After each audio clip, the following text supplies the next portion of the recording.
The diner was quiet that evening, filled with the soft hum of old jazz from a dusty speaker and the clinking of coffee cups on saucers, the kind of small-town stillness that made people feel safe until it wasn't.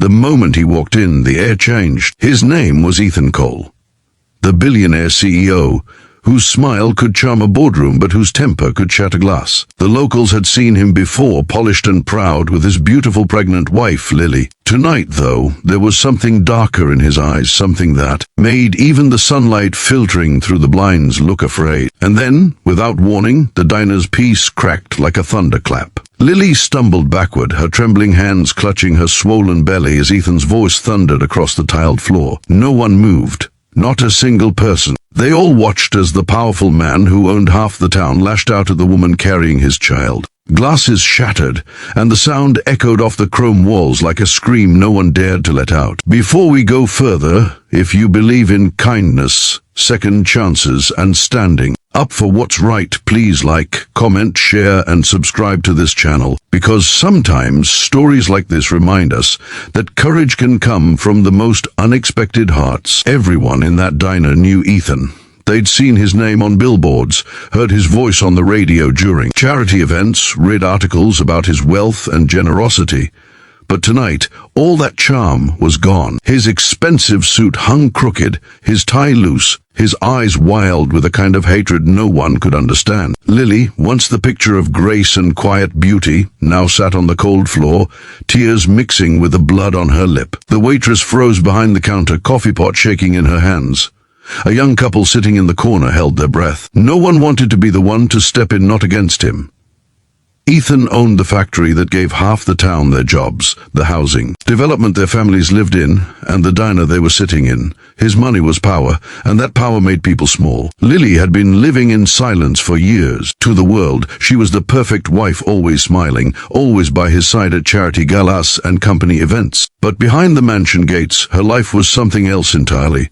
Every time Ethan lost a deal, she felt it in bruises. Every time he drank, she heard it in screams. She stayed, hoping he would change, hoping love could still reach the man she once knew. But now, sitting on the diner floor with her unborn child pressing against her ribs, she realized love wasn't enough to survive him. Ethan lifted his hand again, a leather belt dangling from his grip. The sharp edge of power had stripped away all humanity from his face. "You embarrass me again, Lily, and he started, but the sound of heavy boots on the diner's tile cut him off. The bell above the door jingled softly as a group of men stepped inside. Black leather, beards, tattoos, a wall of muscle and silent intensity. They were bikers, their jackets marked with the emblem of a local motorcycle club known around town for helping veterans and orphans, though many saw them only as rough men with rough reputation. At the front stood a man named Hawk, tall, broad,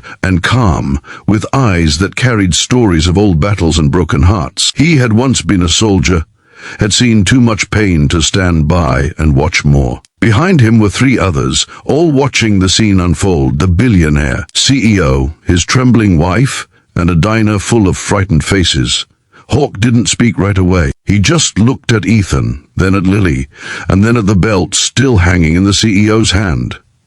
"You done?" His low voice finally broke the silence, steady and deep as thunder rolling over the mountains. Ethan turned toward him, his arrogance returning like armor. "This is none of your business," he spat. "You don't know who I am." Hawk stepped forward, his boots echoing on the tile.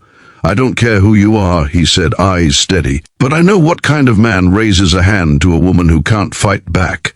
The room froze again. Ethan's face twisted with fury, but something in Hawk's tone, calm, certain, unshakable, made even him hesitate. The bikers fanned out quietly, blocking the exit. One picked up the tray of broken glass from the floor, another helped Lily to her feet. She winced, her body weak and trembling, but the look in her eyes changed. For the first time in years, she wasn't alone. The waitress, who'd been too scared to move moments before, now stepped forward too, offering Lily a napkin for the blood on her face. Ethan tried to reassert control, shouting about lawsuits, about power, about money. But no one was listening anymore. The illusion of fear he had built over years was crumbling right there in that tiny diner. Hawk stood inches from him now, his voice still calm. "Walk away," he said. Leave her. You've done enough damage for one lifetime. Ethan sneered, but there was a flicker in his eyes, the first hint of uncertainty. His voice cracked when he finally spoke. You don't understand. She belongs to me. Hawk's jaw tightened. No one belongs to anyone, he said softly, especially not her. Lily began to cry, not from fear, but from something that had been trapped inside her for too long, the kind of tears that wash away years of silence. The biker stood between her and the man who had taken everything from her, and for the first time, she believed maybe she could have her life back. Ethan tried to push past them, but Hawk didn't move. His hand rested on the CEO's shoulder, firm, unthreatening, but final. Go home, Ethan, he said, and pray you never see me again. There was a weight in those words that made Ethan's face pale. He backed away slowly, muttering threats that sounded hollow even to his own ears. When he finally left, the bell over the door rang again, softer this time, like an exhale the whole room had been holding. The diner was silent except for Lily's quiet sobs. Hawk crouched down beside her, offering his hand, rough and calloused but gentle.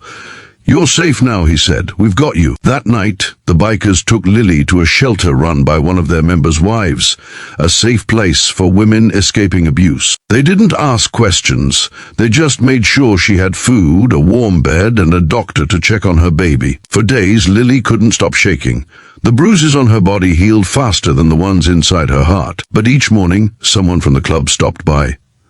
Sometimes with breakfast, sometimes just to sit and talk. They didn't treat her like a victim. They treated her like someone worth saving. Word spread through the town. People began to talk about what happened that night at the diner. About how the bikers had stood up to the billionaire. Some called them heroes, others called them fools, but for Lily, they were something else entirely. They were the proof that goodness still existed, even in the most unlikely places. Ethan's world began to unravel after that. The video from the diner's security camera leaked online, showing everything: the shouting, the raised hand, the bikers stepping in. His company tried to control the damage, but the truth was too powerful. Investors pulled out. Employees quit.